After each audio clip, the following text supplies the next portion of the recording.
Ramazan ayı nədir? Yaxınlaşır. Artıq Ramazan ayının səsləri, ayaq səsləri eşidilir.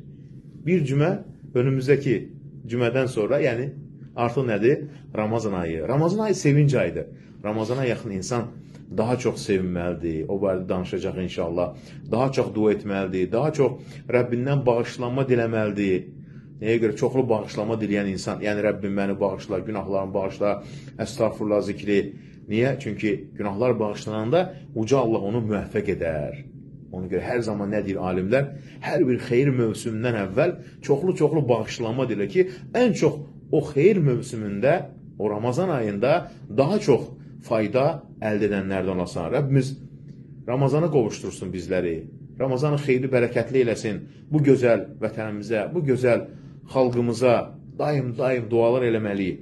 Həmçinin baxın, Ramazan yaxın sevinəcək, sevinmək həqiqətən də gözəl əməllərdən birisidir. Necə ki, Peyğəmbərimiz sallallahu aleyhi ve sellem müjdəliyərdi sahabələrini, əhl-i beytini Ramazan yaxınlaşanda.